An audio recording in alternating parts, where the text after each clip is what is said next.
Hello, everybody. This is Gary with USAmericanMadeGuitars.com, and I've got on Skype with me Charlie Bonnet the Third. He's a Southern That's right. rocker. He's the hillbilly rock star. I'm the hillbilly working musician, but hillbilly rock star sings better. It does. He's a gigging musician, and he's got music out, and I want to talk about that. We'll get to that. But I've got some cool questions here. Where were you born? Where were you born at? Manteca, California. That's in the northern part of California, way back in the 1900s, 1975 to be exact. And we moved to Tennessee in 1981. 19. Oh man, that's I was 10 years old, and pretty soon after that, man, Quiet Riot came out. Oh hell yeah, that's 83, man. When 83. when yeah, I So, was a Quiet Riot freak too. I first heard that at the skating rink. oh yeah, that used to be a big deal back Yeah, in the skates. dude, Yeah, that was the skating jam. yeah, it was. Probably still is in Tennessee. I don't know. I ain't been skating in a long time. Growing up a little bit since there. Well, Yeah, yeah. you're born in California, but where were you raised? Right here in Tennessee. I'm about I don't know, an hour west of Nashville. There's a little town called Charlotte, and there's not a whole lot of opportunity in Charlotte, especially if you're a musician. You're looked at as a complete freak of nature if you do anything other than graduate school, get married, go to work at the factory, which I did not do. No, you took a different route. God blessed you with a different way, and I really appreciate it myself, man. I love your music. It's great guitar picking. This guy's a great guitar Oh, thanks, player. man. He plays lead guitar, plays rhythm guitar, writes his own songs. I mean, he's really good at southern rock, and it's got that flavor, man. It's got that salt and pepper that just that music needs if it's going to be like that. If it's going to be country kind of and rockish kind of, it needs some salt and pepper, man. And this guy, he's got the recipe.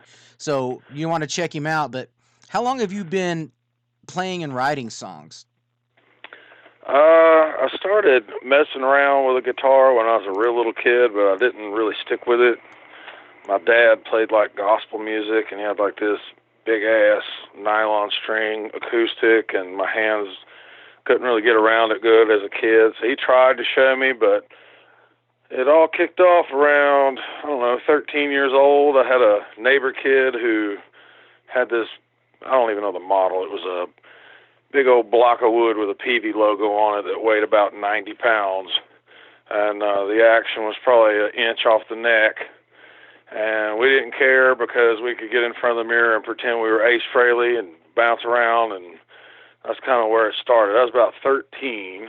And I got serious about really learning how to play the following Christmas because we got snowed in for about, I don't know, a month where we couldn't go anywhere, and I'd asked for a electric guitar for Christmas, and Mama got me a real piece of work out of the Sears catalog, and I wish I still had it, but I don't. And I started picking around on that. So that's when I started trying to really learn how to play, and I started writing songs, and I thought I was writing songs within about a year after that, but I've listened back to that stuff, and I was definitely not writing songs then. But I put my first traveling rock band together in 1993, and we had a record out by 95. So I would say I started writing and recording music in the early 90s, 92, 93. 92, 93. Yeah. Yep, good days. And so, what are your musical influences? Oh, dude, I like a lot of different stuff. Um, Currently, at the age I'm at now, I appreciate a lot of the music I grew up on. You know, it kind of takes me to my happy place, if you will. You know, I grew up on 80s rock. I loved like Aerosmith, Guns N' Roses, all of the Hollywood street scene, like Faster Pussycat, LA Guns, bands like that. I thought they all looked cool, and that's where I first saw, you know, biker jackets and black hair and Les Pauls slung down, and I was like, man, that's my kind of attitude. As far as music, I mean, when I was a kid, Mama always had Nashville 95 FM dialed in, and that was a lot of music that I hated at the time, but I love it now. It was stuff like Randy Travis and the Judds and like real rootsy country music. Oh yeah. Back when it was really country music. Country music now is a bunch of garbage. Uh-huh. But in my opinion, my opinion is So I'm just right that. there. I'm right there with you. It all sounds the same. But I was into that real heavy, and of course, you can't leave your house without hearing a Leonard Skinner song, and that's probably my favorite band. I think Ronnie Van Zant was a savant. I truly do.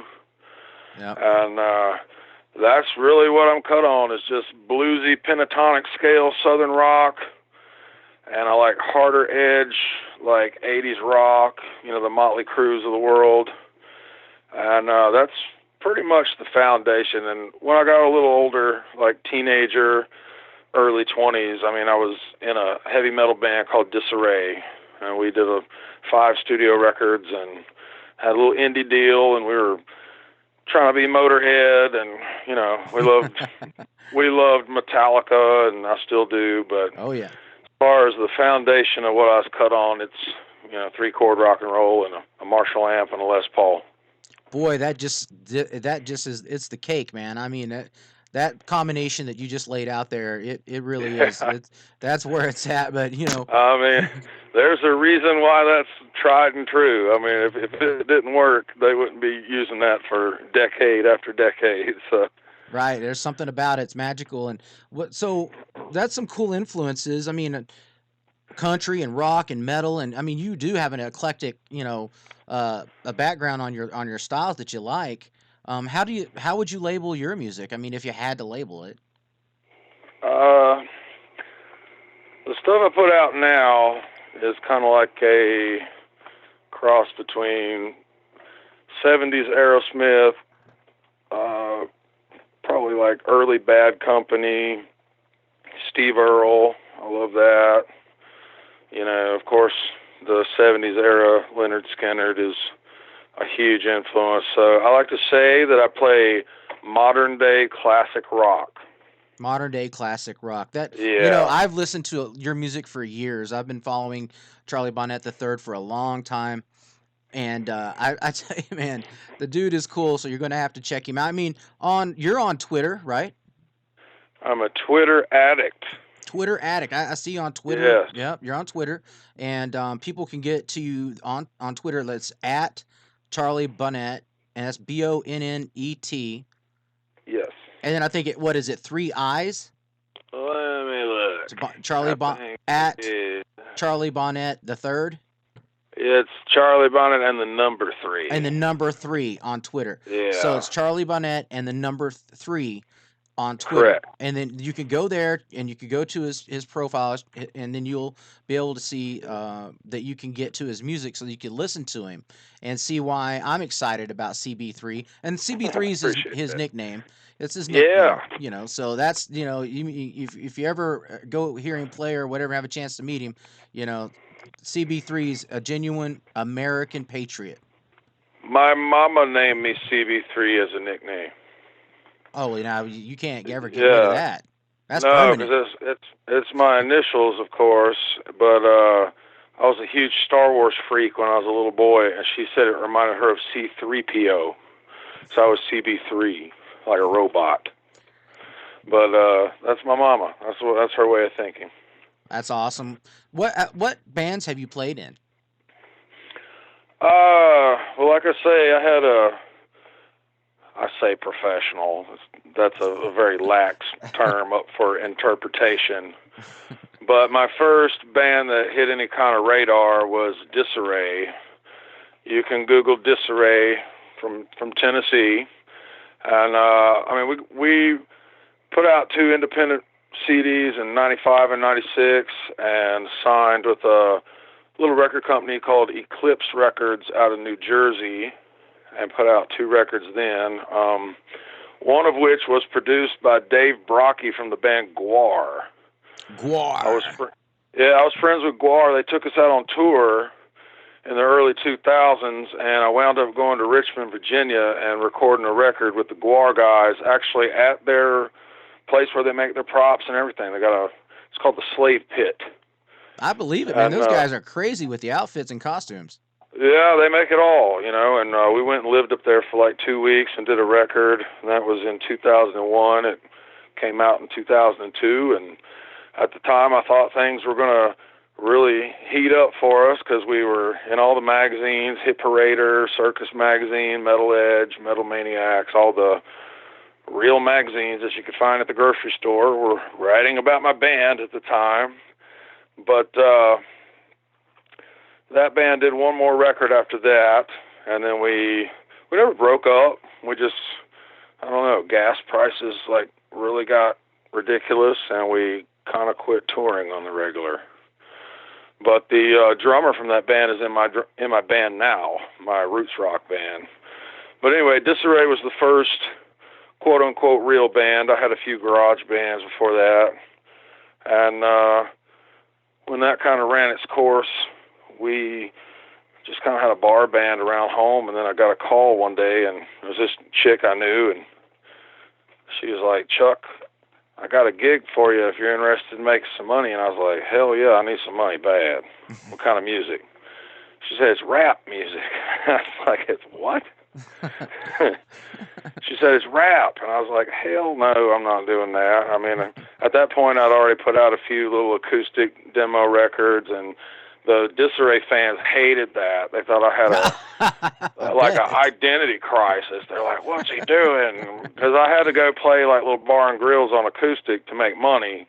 I needed product to sell, and I started writing my own little stuff. So I get the call, and it's about doing this rap record, and I turned it down, and she kept calling me back. Finally, I said, "You know what? I'll go." And that wound up being Big Smo, who is on Warner Brothers Records now. Yep, Big Smo. But Big Smo and me, we hit it off. He's a really talented lyric writer, and he was a lot of fun to be around. It was a completely different crowd, and I really enjoyed basically starting with a fresh canvas. There was nothing preconceived. They're like, "Hey, we want this to sound kind of country, kind of southern rock." And I was like, "Hey, man, let's do it." You got the right flavor. Cool. Yeah, we did a couple of records, and I met a lot of people, and he was pitching to labels, and for whatever reason, and this is years ago, and we're all cool now, but for whatever reason, we parted ways in early 2011, and he went on to big success, and I'm proud of him. So I was the Big Smo guitar player for about a little under 2 years, probably a year and a half, 2010 and 2011. So you were a hired gun for Big Smo. Yeah, I was. It was a thing to where, I had never in my life even heard of people like purchasing beats. Like they would have like these hip hop producers like pitching us like store-bought riffs. It would be like a loop with like a little drum machine type, beat on it, and like the 808 trunk rattling bass that drives you crazy at the stoplights. Like that would be in there, and I'm like, okay. They're like, "Well, write something country for the chorus here, and put some acoustic on it, and put some Leonard Skinner sounding guitar solo on there." And I'm like, "Cool," and it was fun. And Smo, it was a good mix. It was cool, and I don't really know him that well now. We haven't talked in a while, but I did do an interview for his book. He's got a book coming out, and we're cool.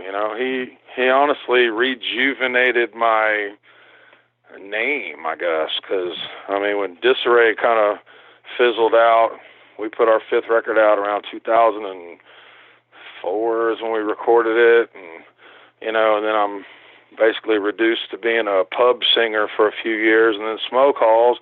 Next thing you know, we're playing big shows, and record companies are coming around, and people are excited to meet you again and stuff like that. So that happened, and when it ran its course, I co-founded another country rap group called Moccasin Creek. Yeah, Moccasin Creek. That was, That's how I found out yeah, about you. I yeah. seen the Big Schmo stuff, but it was Moccasin Creek is what I originally found, and then I found the Big Schmo stuff. But yeah, Moccasin Creek. I mean, tell me about that. Well, that was the best of times for the 3 years that it was rolling. Moccasin Creek still exists with a different cast of characters. I'm not legally able to really elaborate on that because we've ended on very bad terms. I wish the guy the best of luck. I love him. I do, even though we ended on really shitty terms. Like, I'm proud of what we've done together. Oh yeah. And, you know, Well, I want to things get, happen. Yeah, things happen. Things could change later down the road. I want to get paid for what I did. Oh, hell yeah. So if that can ever happen, then hey, man, we're golden. That's right. Until that happens, I kind of got a little grudge, it's a little sore spot. But I understand business. I don't like the music business. It ruins a lot of friendships. It brings out the worst in people. But for the record, I will say that even though we're not friends anymore, I wish everybody in that camp the best of luck. I truly do. Yeah, So absolutely. that's You my guys secret. did some great stuff together. I just got to say that a lot of the lyrical content was absolutely amazing. And the combination between you and Jeff McCool, the back and forth singing and Yeah. the guitars and all, dude, it was just kick ass. I mean, kick ass. Well, But you had to have McCool, and then you had to have CB3. I think to have that magic. I haven't checked out the new stuff from them, but I think that salt and pepper mix right there was the right mix. But I well, understand things happen. Shit happens. he's a very talented lyric writer. But anyone that hears that music, unless they're a complete idiot, knows that I had a lot of contribution to that Oh, you sound. sure did. You sure did. You were a major factor in that.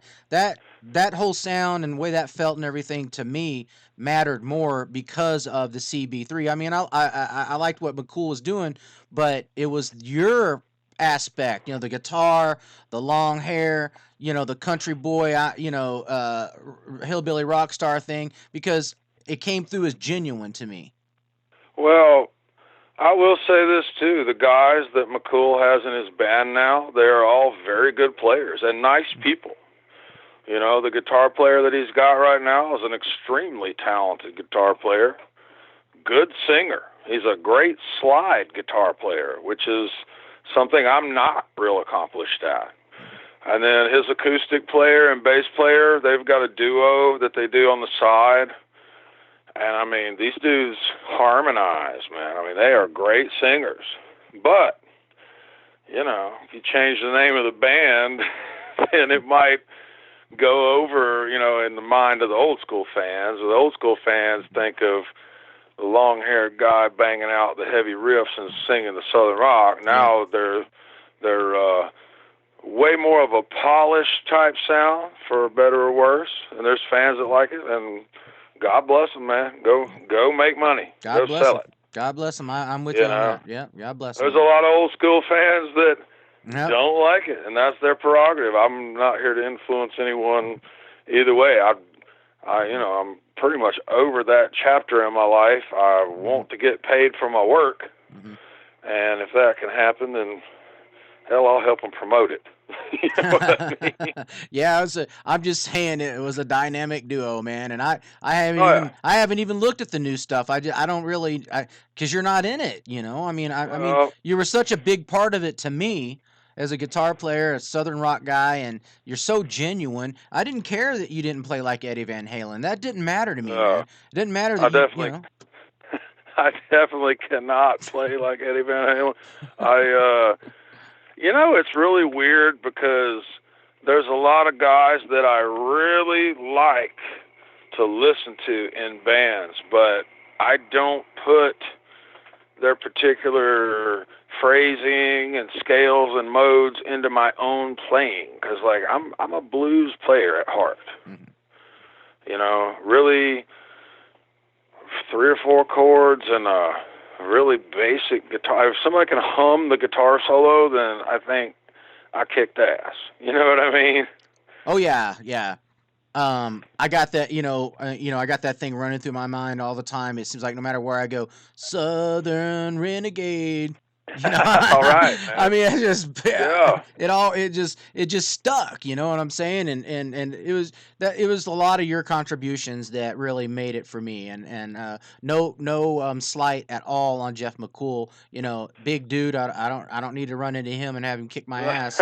No, 'Cause you probably could. So I don't want to mess with him. But I mean, he was definitely the other side of the coin. there's no doubt. I mean, the guy's he's a great lyric writer. There's no doubt about it. Yeah, I he's mean, great.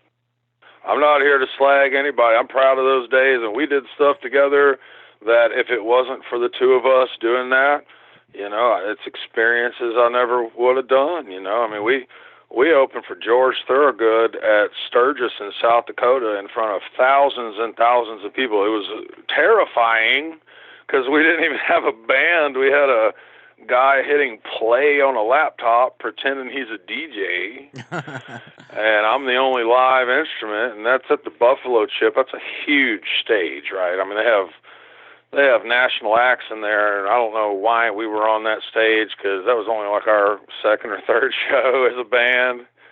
And I remember two things. I remember the altitude making it to where, I don't know, I was a little bit fat back then anyway.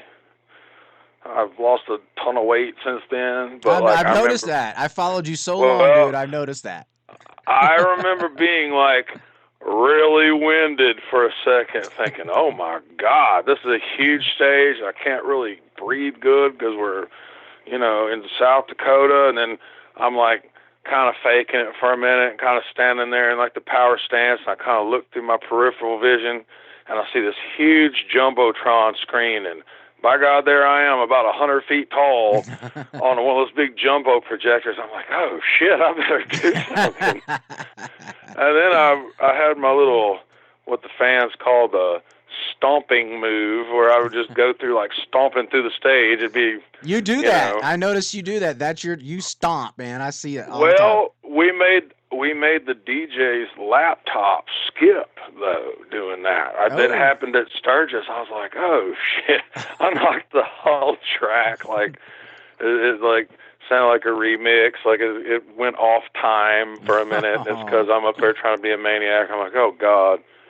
There was a learning curve to it, but Oh it was yeah. fun. But things like that, we never would have done, if it wasn't for that dynamic of him and me. And so I'm proud of it, man. I hope one day we can be cool and we'll be little old men reminiscing of back in the day. And I hope we look back fondly at it. I already do. Yeah, time and makes the heart grow fonder, and I see a lot of people, that have had problems, and they work it out later on down the line. There's plenty of bands like that, that You never know. you never. Well, look, David Lee Roth came back to Van Halen, Yeah. and I remember Eddie That's saying exactly that right. would never happen, never happen. He said never will happen, Yeah. and it did. No, I So agree, man. I agree. So you never know. But when that was over with, I did a couple little southern rock type projects, which leads me to where I'm at now. I mean, it's the music I'm putting out now is just under the Charlie Bonnet III name, but my backing band, we're a power trio. My backing band is called the Folkin' Gas Holes. Like folk music. Like my mom's like, that's a vulgar name. You're not gonna get anywhere with that vulgar name. Like, it's not vulgar. It's electrified folk music. I can play any song from any of my old acoustic records with the backing band, and we can do Creek songs, and we can do songs off my electric solo records, and it all kind of fits within the umbrella of the Folkin' Gas Holes. So that's currently what I'm doing. We do bike rallies and festival type gigs, and we stay busy. Yeah, and you've got your music. Again, you can go to his Twitter page, Charlie Bonnet, the three, number three. Number three. Yeah, Number at three. Charlie Bonnet number 3, and get to his music, and you can check out the Folk and Gas Holes. So That's right. go check out that music, man. It's really cool stuff. I am a lot like CB3. I like country, rock, rap, uh, some jazz, metal. I mean, it's just everything. If it's good music, that's what I like. I mean, it's not easy enough for me to just dumb it down to say, oh, I like metal. Because, like, there's a lot of metal that I can't stand. Mm-hmm. You know, there's a lot of rap music that I can't stand. But I like Same the here. classic stuff that I grew up on. I don't like anything ghetto sounding, you know. Yeah. I don't like modern country music at all. I hate it. Mm-hmm. But where I'm standing at right now, 5 minutes down the road is some property that David Allan Coe used to own. You know, so it's like, that's the kind of music I like for, you know, country music. I'm a big Merle Haggard fan. Like, I love Merle. But, you know, I'll also listen to certain death metal bands. I don't like all of it, but I like some of it. You know, it's just, you know, my kid is 12 years old, and she loves bands like Green Day and things like that. So I got that all around, and sometimes I'm like, you know, I usually hate most radio bands, but that's a pretty good song. You know what I mean? So, I don't know, it's like a song-by-song basis. There you go. You know. There you go. I like that, man. That's a real mature way to look at it. I kind of feel the same way, and we're about the same age. We come, about the same era, and so I see eye to eye with you on all of that. Cool. You've worked with some cool people, and I just want to talk a little bit about Tracy Guns. Yeah. What's up with that? What have you done with Tracy? Man, Tracy Guns, let me rewind to being 13-year-old Chuck. I went by Chuck at the time. And I had a friend that got me into rock and roll. This was in the, 87, 88. My friend Kenneth, who is no longer on the planet.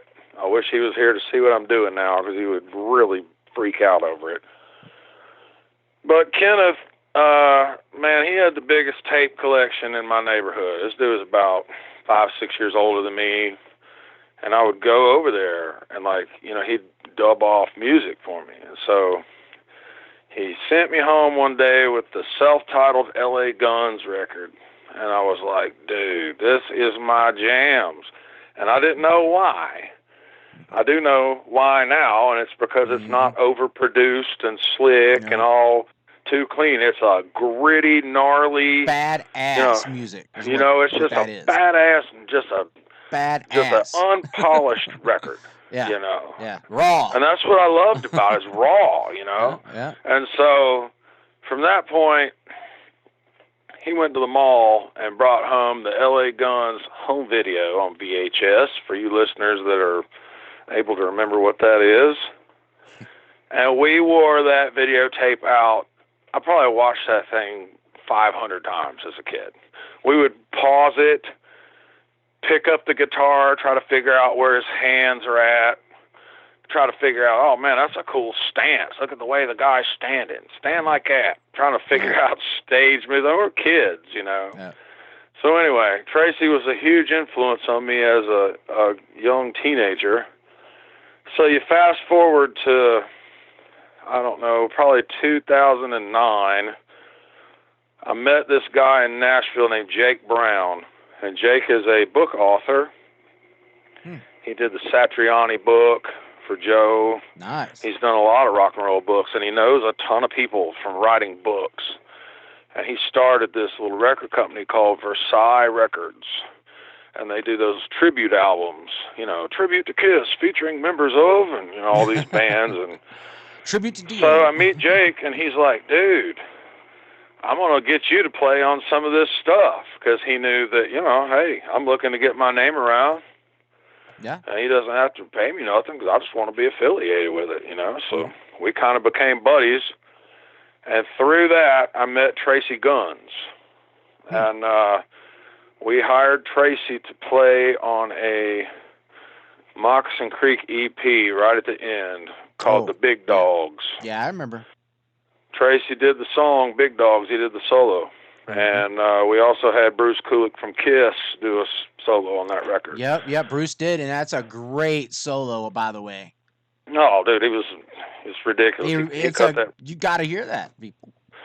You know, it's so funny, man. I don't mean to stray off topic. I'll get back to Tracy in a minute, but I have all the emails. I'll copy and send them to you one day. The correspondence of me and Bruce back and forth. He's like, "Hey, bro, if you'll pay the money to get this head serviced, I'll use the Marshall head that we cut the Kiss Revenge album with on your track." I'm like, wow. holy shit, dude. You know, so it's like, wow. And then it's like he was sending me these stems back, because it's all done over the internet. We weren't meeting face-to-face at the time. I've met them all now face-to-face, but at the time this was sending files. I'd send an MP3 over, and he'd send a solo back. So he sends just this monster of a guitar solo back. Yeah, he did. You know, and he's like, "Is this all right, bro?" And I'm like, telling my girlfriend, I'm like, here's a guy who is just a guitar legend, was in Kiss for like, I don't know, 14 years or something, and he's asking me if something's all right. I'm like, you can do whatever you want, bro. Like, I mean, I'm just, you know, like, same thing with Tracy, man. He was so professional, so cool. You know, it's a thing. You hire him, and a couple days later, you check your email, and there's a guitar solo that's something I'm never going to be able to pull off, because he's a freak of nature talent. And that's what it is. But so that was 2013 going into 2014. That was like September of 2013 is when we hired those guys on that EP. And when the Creek broke up, or I was no longer in it, I went and saw Tracy's solo band play in Memphis. And I'd never met him face-to-face, and it was so cool, man. He instantly recognized me. He gave me a shout-out from the stage. He's like, "Hey, man, it's Charlie Bonnet in the house." You know, and I'm like, wow, man. It's like, it made me feel really good, man. I was like, wow, this is like one of my heroes. Oh, man. yeah, definitely. So we started chatting, and he said, you know, "Hey, if I can ever do anything for you, you know, reach out to me." And I said, cool, you know. Wow. So fast forward to last year, I'd gone and seen his band a couple more times, and, you know, we'd make small talk or whatever, but it was October of last year, and I rolled down to Memphis again. I was actually shuttling his band back and forth to the hotel for him and stuff, and just kind of, you know, being a friend. Yeah, being part of it. And he straight up said, "Man, when are we doing some music?" And I said, "Well, you know, I was going to ask you. I got some new Steve Earle and Leonard Skinner plagiarisms that I'm about ready to record. I'd really love it if you'd, you know, put your magic on it." He said, "Yeah." So I went last December and cut a 6-song EP called "Center with a Song." And it comes out July 28th of this year, finally. July 28th. And that is July 28th. That's only like a month and a half. Yes, you can pre-order it on iTunes now. But Tracy mixed and mastered the album, and he played B3 organ on it. What? So yeah, like he Tracy Guns Tracy played Guns, B3 organ.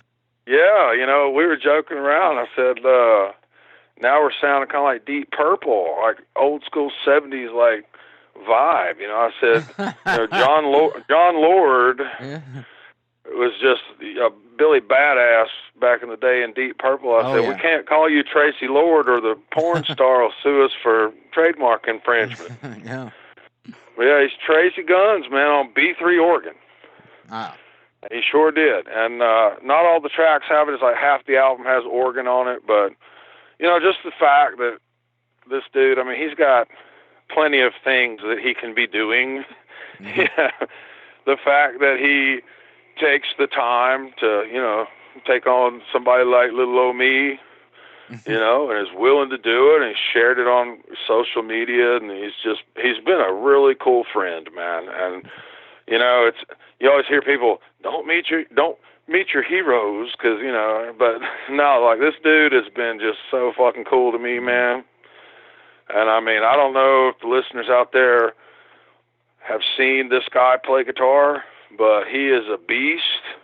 Oh, you gotta go YouTube, people, and watch Tracy Guns. Yeah, like, watch Tracy Guns. Wow. Like, I was watching a live LA Gun show from like March of this year in California. Yeah, I seen on YouTube. I seen that. Yeah, I just look at the stage presence and he's no for no. He don't hit a bad note. I mean, this guy's he's a killer. He's a guitar killer, man.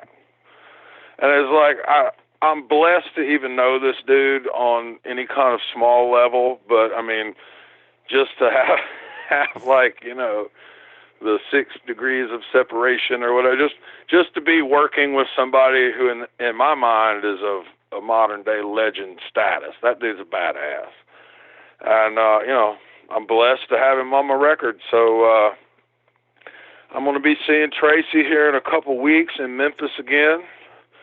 And I don't know, I look forward to catching up with him. He's a really nice fella, and just an extremely talented human being. Yeah, I'm glad I asked you about your collaborations with other people, and that it led up into all the work you've been doing with Tracy Guns and other people, and your music's great. It's really fantastic. People really need to give it a shot, and I mean, if it's not your thing, whatever, I mean, that's all right. But I love it, so that's the reason why I wanted to do this interview. There's not enough attention being shown to Charlie Bonnet III. Oh, CB3. man, There's not enough attention being shown. He's underrated. And that's got to change. So one of the reasons why I wanted to interview Charlie was so that I could get his name out there. He is my first guest under my new format here with U.S. American Made Guitars on YouTube Live. So I'm really proud of that fact that my first YouTube Live guest was Charlie Bonnet III. That's cool, man. Yep. I appreciate it. I'm a fan of what you do. I've checked out the interviews that you've got on your website, and I listened to the Rudy Sarzo one the other day, and I was just like, wow, man, like, it's cool in this day and age to be able to reach out to your heroes and get a response, because like when we were kids, I mean, getting a magazine, when it would come out, posters up on the wall. Oh yeah, the posters are on the wall, and then like you're waiting out by the bus when they come, through town, and they're almost like real life superheroes. Yeah, definitely. At that point in time, and it's just like now, with a lot of different perspectives as an adult, and of course the record industry is imploded, and there's no mystique now, and if you want to talk to Rudy Sarzo, you message him on Twitter. He writes you back. He writes back. It's insane. Yeah. It's insane. It's insane. Yeah. I actually wondered the other day, because I guess sometimes he gets in a funny mood, and his one-liners to everybody were so funny that for a moment I thought to myself, Rudy's hired a professional hired gun comedian. Yeah, he's got a moderator now or something. So I asked him, and of course, he came back, that's not the case, but I've direct messaged him. He only follows just about 1,000 people, and he's got over 40,000 followers. I'm talking just about Twitter. He's got even more followers than that on Facebook. So, I mean, like 75,000 right in there. So, I mean, he's got just a ton of fans. But I direct messaged him before, and he does follow me. So I'm in that very small group of people. Ain't that cool, man? Yeah, that's so cool. Man, he's made my bucket list is right there, man. It's right there. Rudy Sarzo. Thank you, Rudy Sarzo. No doubt, dude. Like, just I don't know, just when people treat you really good like that, and it's somebody that you're just blown away by anyway. Like, I'm looking at Tracy's Twitter right now. He follows 355 people. Like, Mm-hmm. the fact that Charlie Bonnet III is one of them people is Mm-hmm. like, it's insane, man. You know, Yeah. it's insane because I mean, like, I own everything that guy's recorded, probably. You know what I mean? It's like, I don't Yeah. know, like, And then the it's great. some of the controversial things that he's been going through lately, was mentioned on Eddie Trunk's satellite program. Yeah. And it seems like it's just not it's not him. It really doesn't seem like it's him. It's just that the situations around him have influenced things. Because other people, for Well, whatever reason, they get negative. And the world is negative. he's just all about the music, it seems like to me, and he's just trying to do something and do it the best he can. And sometimes there's little obstacles, and this guy's great at jumping hurdles. Well, I mean, he's a survivor. He's a Mm. lifer. You know, I mean, Yeah. there's guys out there that, you know, when their heyday is over, they don't even know how to go to the next chapter. You know, you look at Tracy, like the big record deal. You know, Ballad of Jane is what, 89? Then the record after that does a little bit less, and then the record after that does a little bit less, and so that's like 94. Then the next thing you know, you're on an independent label, which is a whole different financial situation, you know, and different band members, and then next thing you know, they're not in a bus, they're in a van. I mean, Mm. that takes its toll on people, you know, Oh and yeah. for a guy like that, Hmm. I mean, that dude, he's a rock and roll survivor. You know, he had a residency gig at one of the big hotels in Vegas for a while. You know, I mean, the dude was like on Price is Right.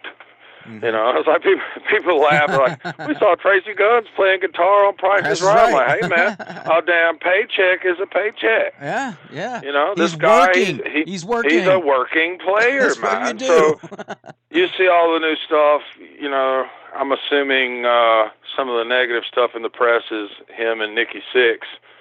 You know, from back in the Brides of Destruction days or whatever. But it's like people think that just because you were an MTV guy and a tour bus and in Metal Edge magazine that you're like living in a mansion, and you know, no. I mean, this dude is he's a working player, man. So, you know, I respect the guy because I mean, he's never stopped.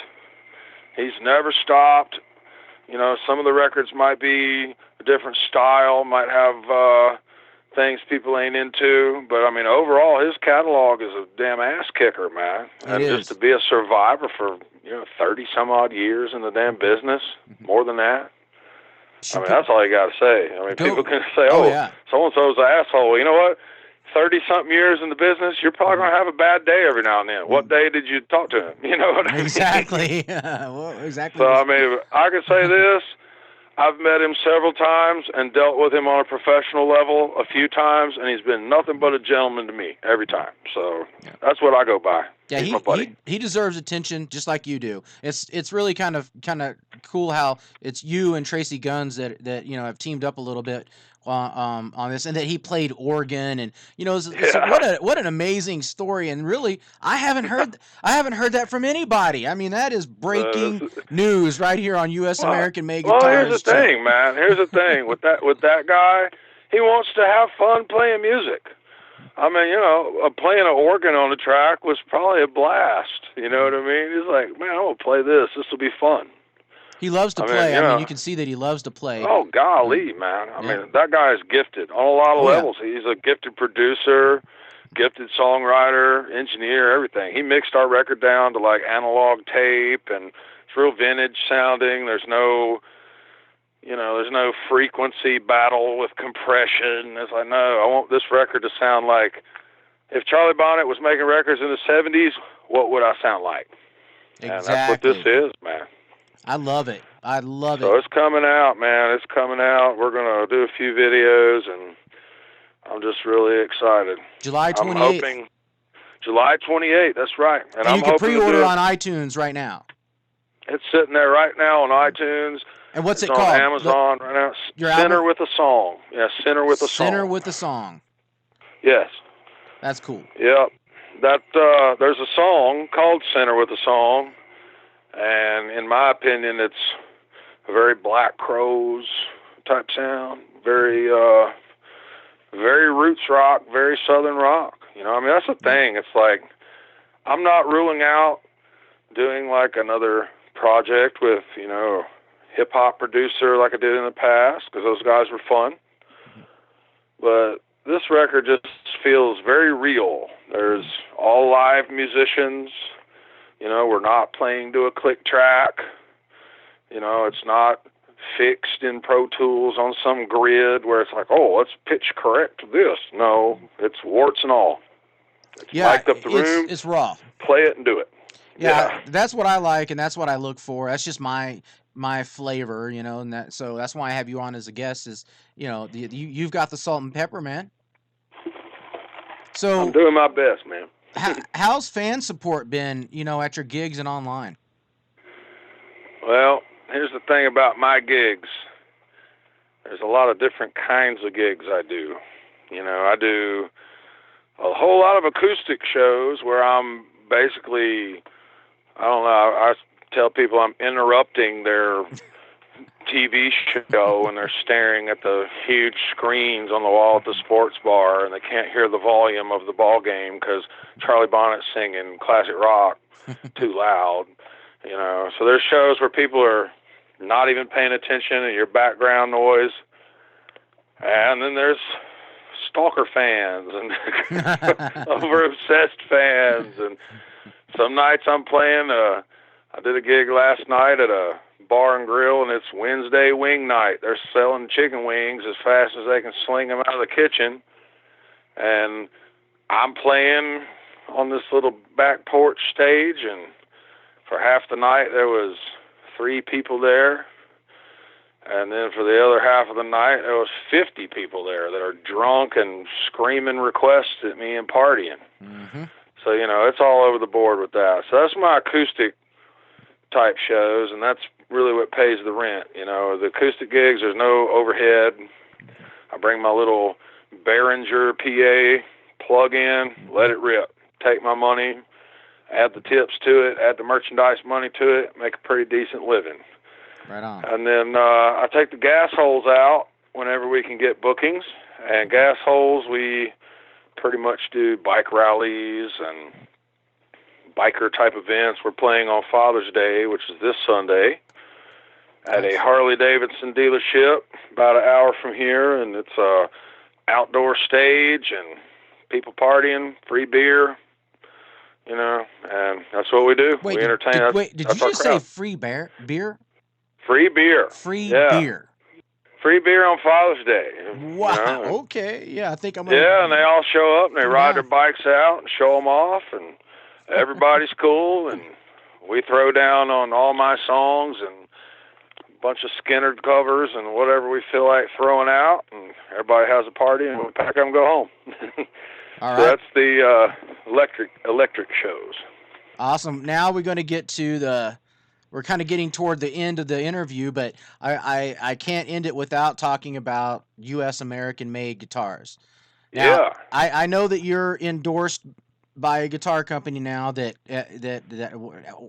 what's the deal with that? And tell me how you feel about American-made guitars, because I don't see how you couldn't do both. Well, here's the thing.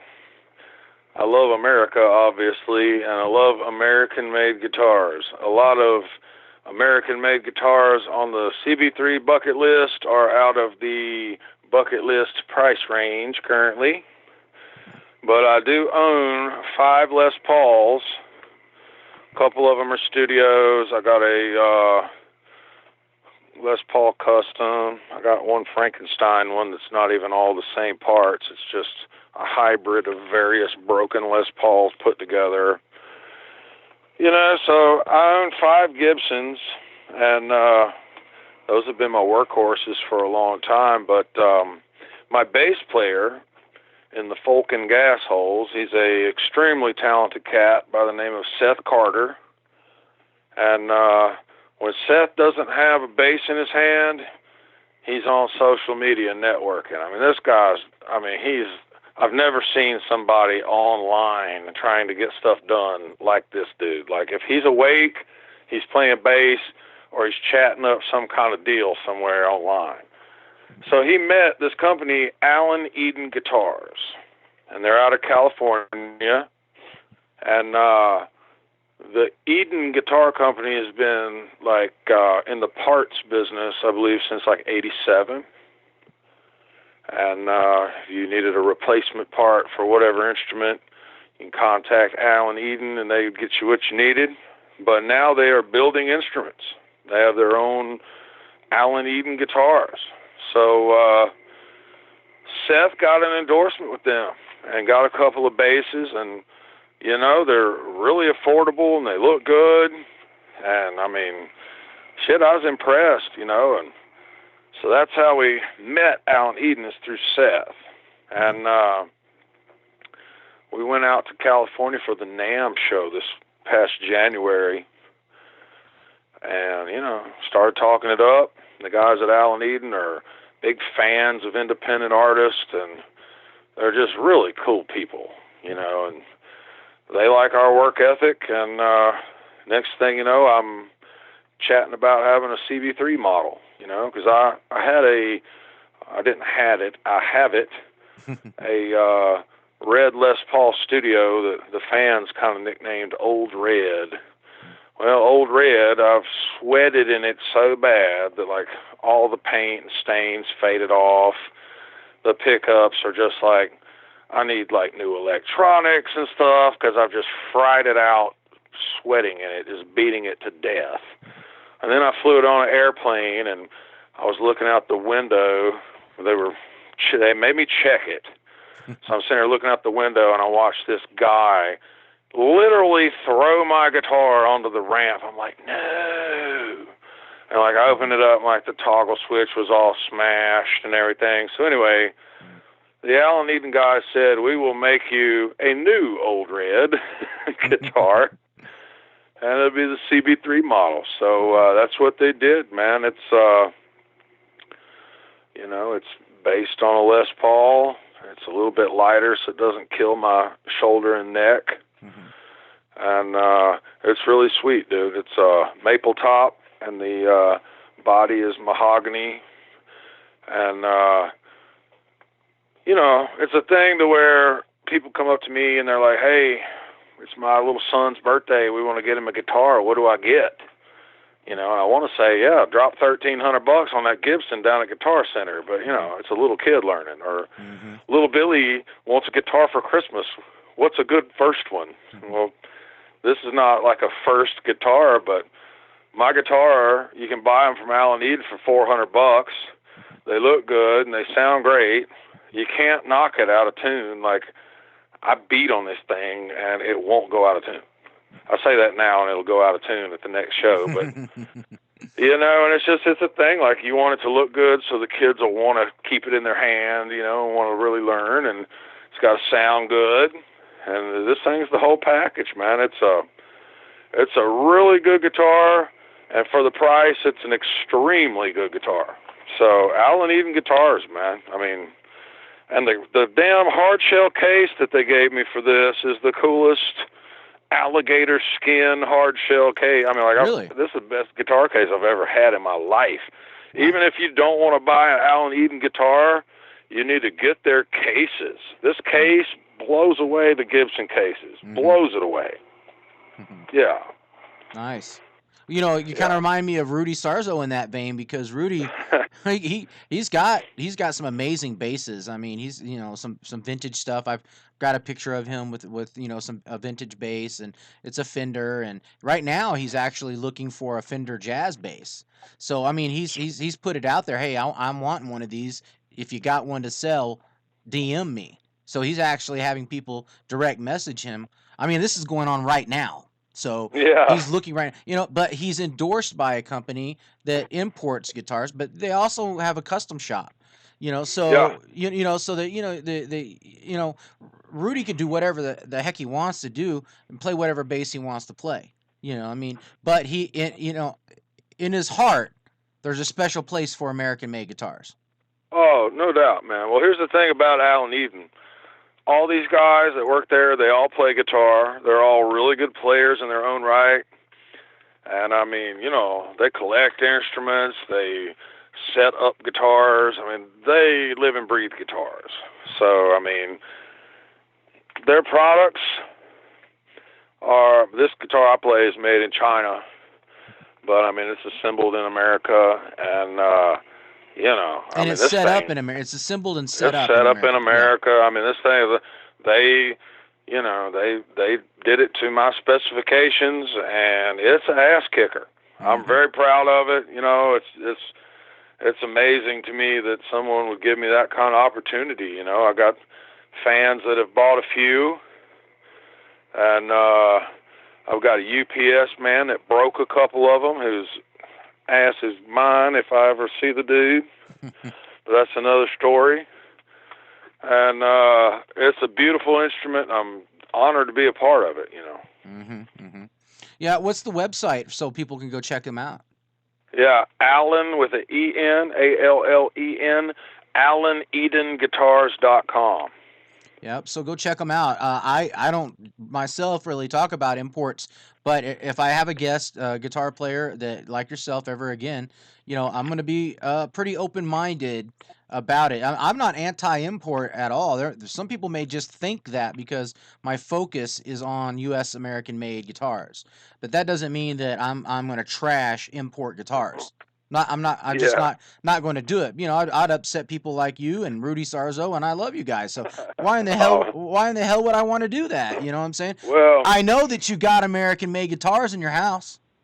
yeah, I got 5 of them right here. Well, actually, more than that, I got a couple of Martin acoustics, too, hanging on the wall that I do studio work with. I mean, my thing is, my American-made guitars, I'm going to give a secret to all you people out there. If you want a good Gibson on the cheap, you wait till about 5 days before Christmas. And you get on Craigslist and you start emailing people. And they're like, I got this Les Paul custom that I'm wanting $1,300 for. You email them and say, I got $550 for you right now. And they'll be We had like, some audio. We no. had some audio problems right there. Could you Oh, okay. repeat back that technique that you Yeah, just? this is the, I'm going to give all you guitar heads out there the Charlie Bonnet III's secret on how to obtain high-dollar instruments on the cheap. And you heard it right here on U.S. American made guitars. Here, go for it, Charlie. So what I do is I wait until about 5 days before Christmas, and I get on Craigslist and I scout out all the Gibsons that I like. And you know, the one that I got a couple years ago, the guy was wanting like $1,300 for it. I wrote him. I said, "I'll give you $550 for it right now. It's all I got." And of course, he's like, "No, there's no way." And then you wait a couple days, and right around day before Christmas Eve, when they're really desperate for money, you'll get a few people that'll write you back. And they'll be like, "If you can bring that up to $600 and come get it today, you got a deal." And like, it works, man. Like, it works. You got I've done it a few times. You just got to plan it accordingly. It's got to be around a major holiday where they need money and they need it quick.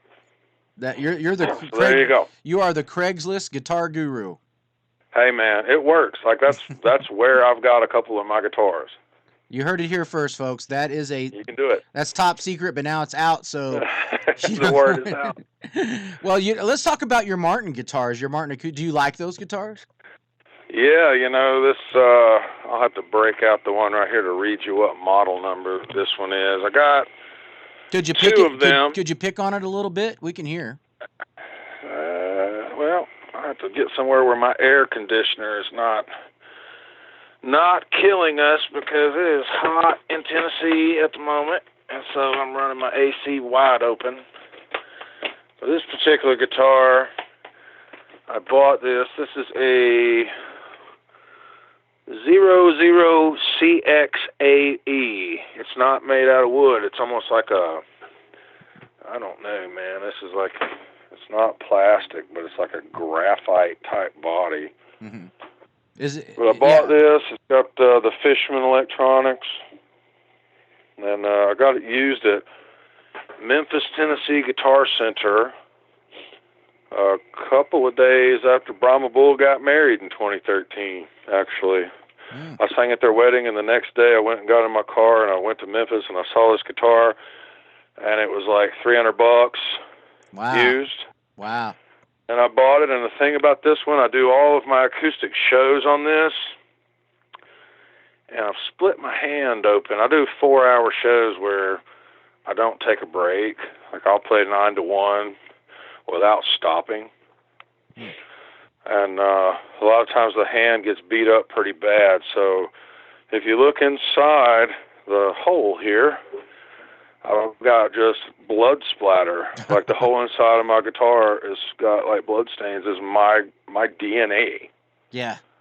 I had this guitar not refretted but sanded down, frets filed down, and the guy was like, "This guitar is disgusting. I can clean out all this for you." And like we're like, "No."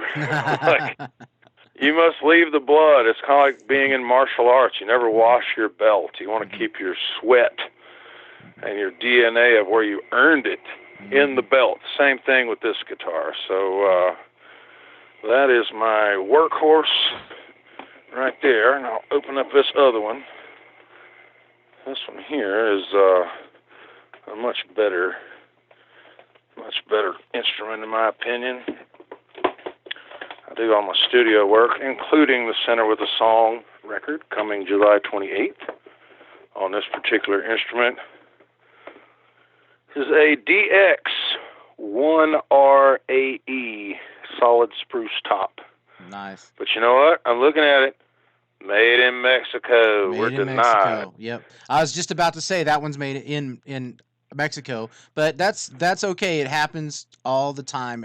I talk to people all the time. Their guitars aren't always U.S. American made guitars, but that's okay. I mean, if I was prejudiced on that subject, I wouldn't be getting along with you or Rudy Sarzo or anybody. Right. I haven't. You know what? I got it. This is U.S. American made guitars, but I want to prove a point here that I am not prejudiced against imports. So there it is. All right. It's on record. He is not. We do not discriminate. You know what? Just having a guitar in a kid's hand, I don't care if the thing is made on Mars. Mm-hmm. I'd rather have a guitar in a kid's hand than a video game controller or a phone. It's like, hey, I'll take it. My first guitar came out of the Sears catalog. It was a company called Cort, C-O-R-T. And it was a Cort effector. It had these 3 little buttons. You could push a button and like distortion comes out.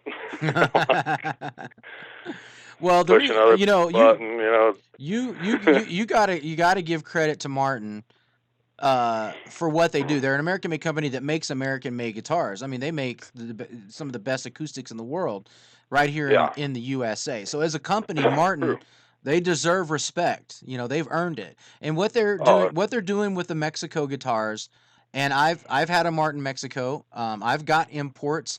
Don't think that all the guitars that I have are American. I have imports too.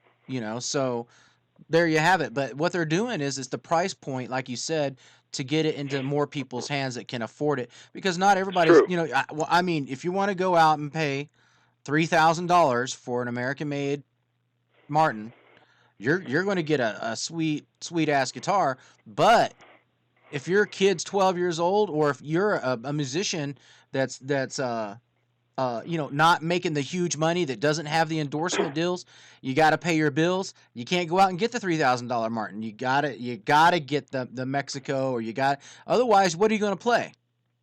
So I would rather you play a Mexican Martin, than play just about any other acoustic, because I'm really a big supporter of Martin guitars. I love a lot of other acoustic guitar companies, but I really love Martin. I don't ever want like guitars that I'm afraid to beat up. Like hanging on my wall here at the house, I got a 1994 American-made Paul Reed Smith. Oh. And Mm. My girlfriend at the time worked at a restaurant waiting tables, and she was going to buy me this guitar for like my birthday. Wow. And it was like $1,100, and I worked at this little real crappy factory at the time, and there's a legendary guitar store in Nashville called Gruen Guitars. Yep. And we went up to Gruen's one day, and I'm fresh out of the factory. I'm just covered with just soot and nasty clothes, and I had like $1,200 cash in $1 bills because she's a waitress. I had this huge wad of money. Well, they were looking at me, and they're like, thinking I'm going to steal something or whatever. And she's like, Charlie, go tell them you're wanting to buy something. I'm like, no, they're going to come up here and treat me like a human being and ask me if I need some assistance. So I'm waiting, and then finally this guy comes up. He said, hey, you need something? I said, yeah, I need that guitar right there. Well, that's $1,100. And before he could get bucks out of his mouth, I whipped out this like pimp daddy roll of money, like my fist. It was bigger than two fists. I couldn't even get my hand around it. Oh, and he was like, "Oh, well, yes, sir." Oh yeah. So anyway, where I was getting at with that, I was so proud of that guitar. And the very first show that I played it at, I collided on stage with my bass player, and I put a huge dent in the front of it. I mean, just smashed this guitar. It chipped it. There's this big honking dent. Right now I'm looking at it. And I'm like, golly, that thing wasn't even 2 weeks old. It was brand new. And from that day forward, I thought, you know what? Any kind of expensive guitar, I'll keep it home. And I'll have my workhorses that are not from Gruen Guitars, and I can take them out on stage and sweat all over them and rust out the hardware, and the electronics can short out from my sweat, and I can collide with a mic stand and put a chip in the paint, and who gives a shit, because it's what it is. So anyway, you don't have to have the high dollar guitar. Get a functioning working man's instrument and get out on stage and get rocking. That's my point too. I don't want people to ever think that I'm against imports. I am not. I've always put that out there that this isn't but I don't really discuss them as far as me personally on my show, but I'll talk to my guests about whatever guitars they have, and I've always said that doesn't matter if they're American or import. I'll let them talk about whatever they want to talk about, but I'm come from the same point of view that you do. I think it's a practical point of view. Zach Wild makes all of his guitars overseas; they're imported. Right. But in my heart's mind, I really want him to do a custom shop version of his guitars. So you never know what people are going to do. Like I said, Sarzo's looking for a Fender Jazz bass right now. So who knows why? I don't even. He collects basses probably. I can tell you what, a man with the pedigree of Rudy Sarzo doesn't have to explain why. No. He wants one because he wants it, because he's Rudy and he can do whatever he wants. I don't know why he wants it, but he wants it, and I'm glad, man. He wants it. I'm glad, when I seen him put that message out the other day, I was like, oh, all right, all right. Maybe I'll get a hold of him again and we'll talk about that bass. I really hope so. But anyway, did you, what other gear are you using other than the guitars there? I have to tell everyone about my new secret weapon. All right. I have a brand new endorsement deal with Black Star Amplification. Oh. And I was at NAMM, and I met this really cool cat there named Lauren Molinaire. And Lauren is in this band called Little Caesar, who was on Geffen Records back in the early 90s. And Little Caesar still exists. But Lauren is a punk rock pioneer. He's been playing punk rock music since the 60s. Wow. And, it's documented. He was in this band. I guess technically he's in the band. They're called The Dogs out of Detroit, Michigan. And there's documentation of, the Ramones before they were the Ramones coming to Dogs shows and like standing in the front row, like rocking out to Lauren and his band in like the 60s, early 70s. This guy's like a punk rock legend. But anyway, sometimes punk rock legendariness does not pay the punk rock bills. So Lauren Molinaire is the artist rep at Black Star. And we met at NAMM, and he's just a super cool cat, man. I love this guy. He's like my big brother. And he hooked me up with Black Star. So I got 2 of the HT Stage 100 series amps.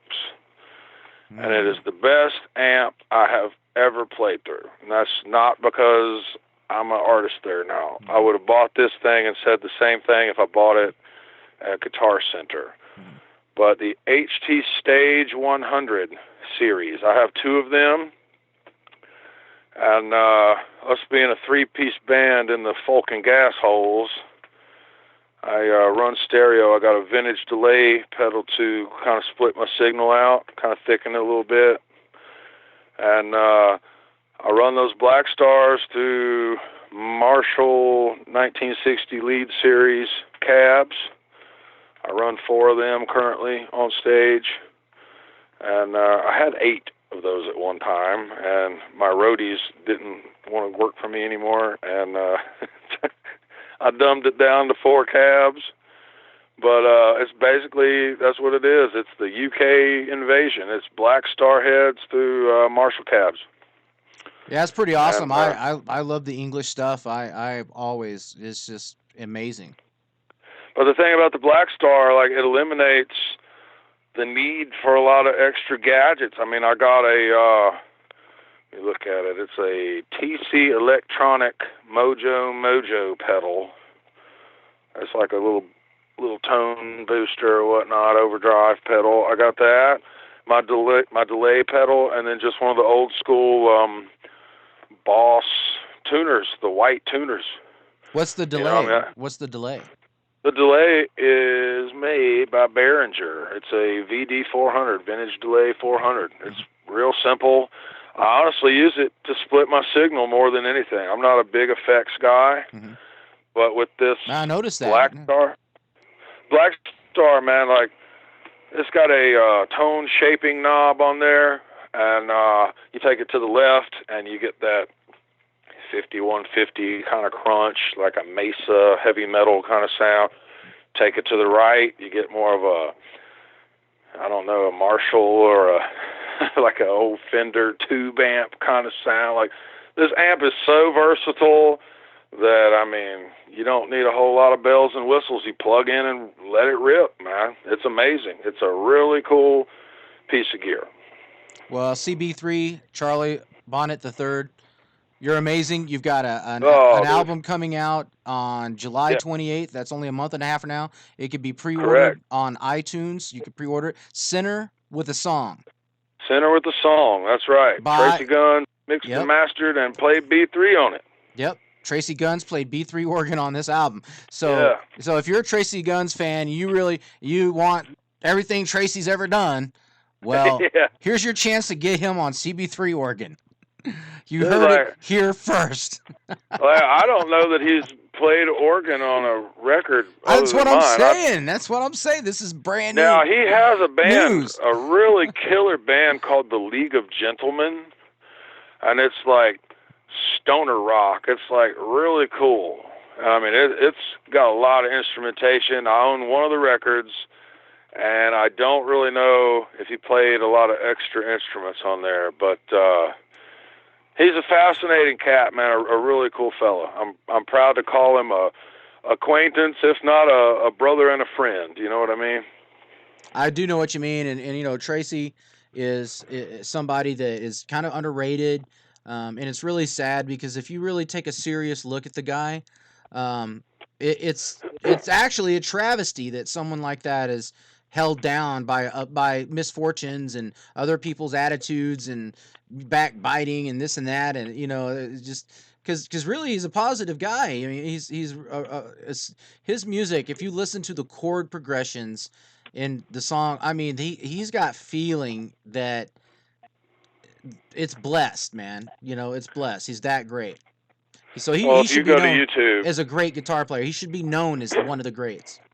oh, he is, man. Yeah. You go to YouTube and check him out, like on like the Randy Rhoads Remembered concerts that they Yeah. do out I've west. seen it. I've seen it. I've seen all of them. Yeah, and I mean he's just nailing this stuff note for note, just effortless. Yep. You know, I mean he knows his deal. Yeah. You know me, like I'm not a trained guitar player. I can hear like I'll hear like a melody in my head and I can find the notes. But like as far as improvising, like I'm kind of scared if I went in on an open jam and they're rocking out some kind of complicated chord arrangement. All right, Charlie, fire away in the Dorian fifth minor mode. Blah blah. I'd be like, y'all are smoking meth because I don't know none of that. You know, give me a 1-4-5 progression and I can create something on it. And if it needs to be more than that, I'll hire Tracy Guns to do it, or I'll sit with the rhythm track, the bed track for a few days and create a solo, and I can execute a solo once I got it created. But if they're like, that's what I'm here, saying. here I've you heard go, it. fire away, I'm like, I don't know. Yeah. Well, it's your new music. I've been listening to it, and uh, paying attention to the guitar solos. Of course, as you know how guitar players are. Every time we watch Oh another guitar player, you know how we are. yeah, Okay. Well, that's what I oh did. I did that to you. yeah. Okay. Well, And it was great. It was fine. It was fine. You don't no worries, man. You got melody. You got talent. You got a fan. well, You got a fan for life.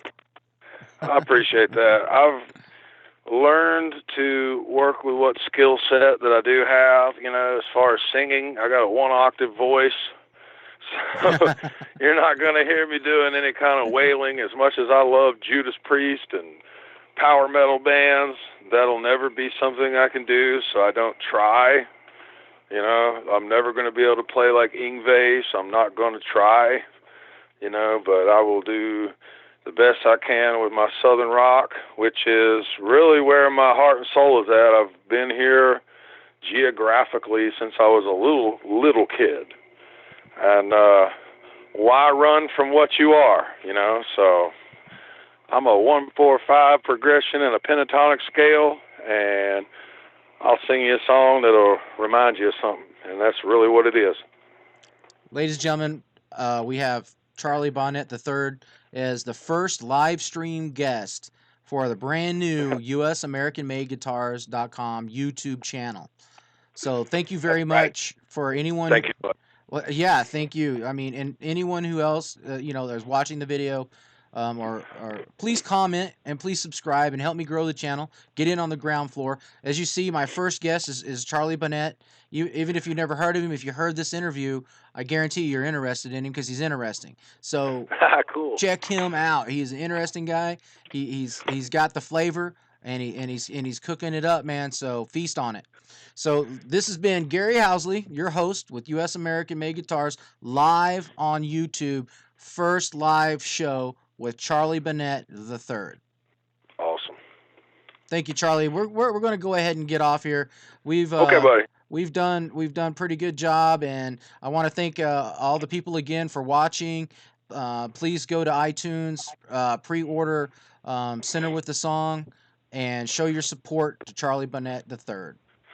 Thanks, everybody out there. I hope to see you at a show sometime. And until next time, keep rocking.